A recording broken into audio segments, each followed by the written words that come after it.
সালারে নাবালিকা গণধর্ষণের ঘটনায় এবার নির্যাতিতার পরিবারের সঙ্গে দেখা করলেন রাজ্যের প্রাক্তন প্রদেশ কংগ্রেস সভাপতি তথা সর্বভারতীয় কংগ্রেস নেতা অধীর রঞ্জন চৌধুরী। মঙ্গলবার বিকেলে তিনি নির্যাতিতা কিশোরী ও তার মায়ের সঙ্গে সাক্ষাৎ করে তাদের পাশে থাকার ও বিচার পাইয়ে দেওয়ার আশ্বাস দেন। একই সঙ্গে নাবালিকার প্রতি ঘটে যাওয়া এই অমানবিক অত্যাচারের তীব্র নিন্দা করেন তিনি। পরে সংবাদ মাধ্যমের মুখোমুখি হয়ে অধীর রঞ্জন চৌধুরী বলেন, যারা দোষী তাদের দ্রুত গ্রেপ্তার করে শুধু পুলিশকে দায়িত্ব সারলে হবে না, দোষীদের যাতে দৃষ্টান্তমূলক শাস্তি হয় তার জন্য পুলিশকে উদ্যোগ নিতে হবে। তিনি আরও বলেন যে রাজ্যের বিভিন্ন ক্ষেত্রে দেখা যায় ধর্ষণের মতো গুরুতর ঘটনায় দোষীদের গ্রেপ্তার করা হলেও বিচার প্রক্রিয়া দীর্ঘসূচিত্রার কারণে তারা পরে জামিন পেয়ে যায়। এর ফলে নির্যাতিতার পরিবার সঠিক বিচার থেকে বঞ্চিত হয়। তিনি আশা প্রকাশ করেন সালারের ক্ষেত্রে যেন এমনটা না হয়। প্রসঙ্গত গত 6 অক্টোবর রাতে চাঞ্চল্যকর এই ঘটনাটি ঘটে। অভিযোগ, একটি রেস্তোরাঁ থেকে বন্ধুর সঙ্গে স্কুটিতে চড়ে বাড়ি ফেরার পথে 5 দুষ্কৃতী তাদের পথ আটকায়। এরপর নাবালিকার বন্ধুকে মারধর করে তাড়িয়ে দিয়ে নাবালিকাকে জঙ্গলে টেনে নিয়ে গিয়ে গণধর্ষণ করা হয় বলে অভিযোগ। এই ঘটনায় নাবালিকার মা 5 জনের বিরুদ্ধে সালার থানায় অভিযোগ দায়ের করেন। ঘটনার কয়েক ঘন্টার মধ্যেই পুলিশ দ্রুত পদক্ষেপ নিয়ে 2 অভিযুক্তকে গ্রেপ্তার করে। এরপর আরও 1 অভিযুক্ত ধরা পড়ে। মঙ্গলবার আরও 2 অভিযুক্তকে গ্রেপ্তার করা হয়েছে। এই নিয়ে এই নারকীয় ঘটনায় অভিযুক্ত 5 জনকে গ্রেপ্তার করল পুলিশ।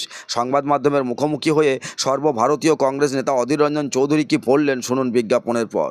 ভারতপুরে এই প্রথমবার ইলেকট্রনিক্সের শোরুম স্কাই ইলেকট্রনিক্স পাবেন নামি দামি কোম্পানির AC, fridge, deep fridge, washing machine, গিকুলার, স্মার্ট এলইডি টিভি ইত্যাদি কোম্পানি সমস্ত রকম জিনিস ন্যায্য দামে পাইকারি ও খুচরো পাওয়া যায়। বিশেষভাবে মনে রাখবেন সমস্ত কোম্পানির ফাইন্যান্সের ব্যবস্থা আছে। ভরতপুর কিষাণ মান্ডির সন্নিকটে, ভরতপুর, মুর্শিদাবাদ।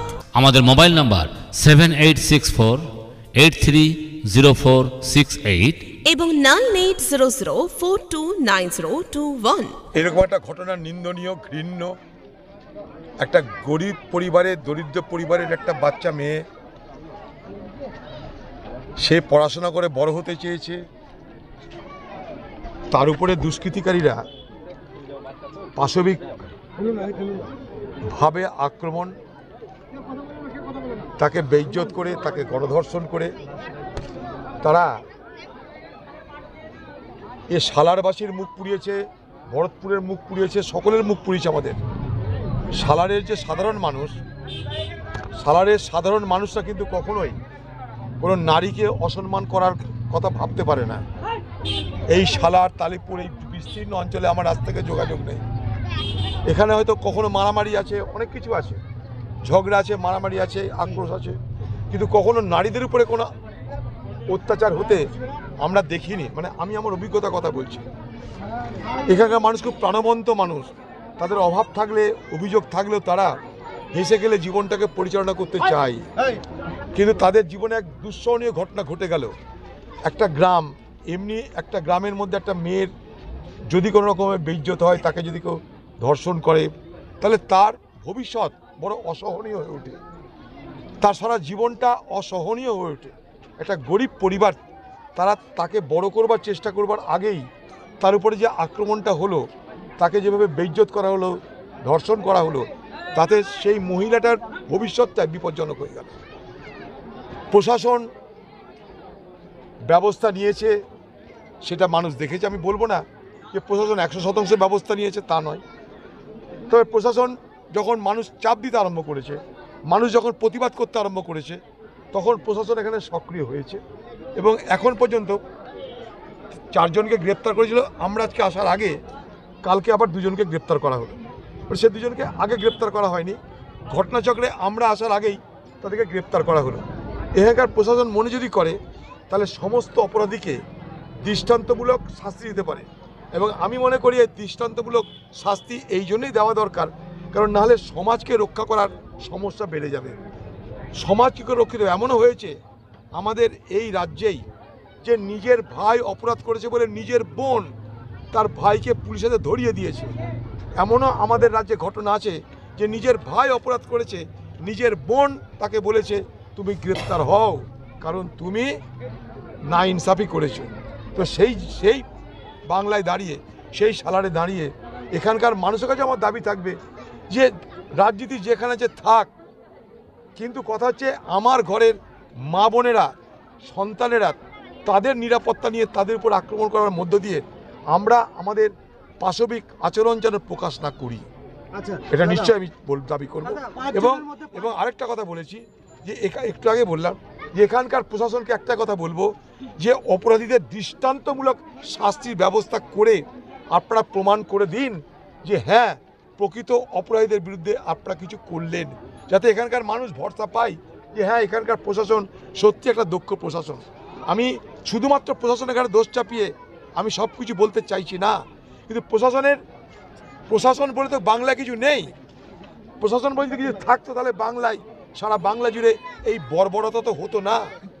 এ বাংলায় অপরাধীরা বেঁচে যায়, ধর্ষণকারীরা বেঁচে যায়, কারণ তাদের কোনো না কোনোভাবে রাজনৈতিক যে যোগাযোগ, সরকারি দলের রাজনৈতিক যোগাযোগের কারণে অপরাধীদের বারবার বেঁচে যাচ্ছে। প্রশাসন চাইলেও এখানকার পুলিশের কি করার ক্ষমতা আছে আমার সে ব্যাপারে সন্দেহ আছে। হয়তো ধরেছে, কিন্তু শাস্তি দেওয়ার জন্য যে কড়া আইনি পদক্ষেপ করা দরকার, অভিযোগ যেভাবে লিপিবদ্ধ করা দরকার, কোর্টের কাছে যেভাবে প্রমাণপত্র পেশ করা দরকার, সেই জায়গাটাই এখানকার প্রশাসন কতটা দক্ষ হবে আমার সন্দেহ আছে, আমি জানি না। আরজিকরের মতন ঘটনা যদি হারিয়ে যায়, সালারের মতো সামান্য একটা প্রথম তালাকার ঘটনা কি হারিয়ে যাবে না? যেতে পারে, খুবই সম্ভাবনা আছে। এই জন্য কথাটা তুললাম, যখন আরজিকর আরজিকরকে যখন এদিক ওদিক করে দেওয়া হলো, আরজিকরের অপরাধীদের যখন বাঁচিয়ে দেওয়ার ব্যবস্থা হলো, যখন কসবা কাণ্ড দেখছি, যখন দুর্গাপুর কাণ্ড দেখছি, সারা বাংলা জুড়ে যখন ধর্ষণ প্রতিদিনের খবর, তখন সেই জায়গায় দাঁড়িয়ে সালারের মতো একটা জায়গায় তারা দরিদ্র, তারা গরিব মানুষ, তাদের হয়ে বাংলা জুড়ে তো আন্দোলন হচ্ছে না। আমি কদিন আগে বীরভূম গেছিলাম, সেখানে একটা স্কুলের বাচ্চা মেয়েকে 10 ক্লাসের একটা ছাত্রীকে, সে আদিবাসী ছাত্রী, তাকে ধর্ষণ করে মেরে দিয়ে তার দেহটাকে কয়েক টুকরো করে ফেলে দিল। তার বাড়ির লোক টুকরো টুকরো দেহ নিয়ে তার সৎকার করেছে, অথচ কোথাও কোনো সাজা নাই, দৃষ্টান্তমূলক সাজা আমরা দেখছি না। দিল্লিতে অভয়াকাণ্ড ঘটেছিল, যারা অপরাধী, যারা ধর্ষণকারী, প্রত্যেকের ফাঁসি হয়েছিল। বাংলায় কিন্তু কিছু হয় না, কবে হবে জানি না, কারা করবে জানি না, কারণ কোনো না কোনোভাবে অপরাধীরা সরকারি দলের সঙ্গে ম্যানেজ করে নেয়, সম্পর্ক করে নেয়, অথবা সরকারি দলের সম্পর্কে যারা থাকে তাদেরই এই দুঃসাহস হয় বলে আমরা দেখতে পাচ্ছি।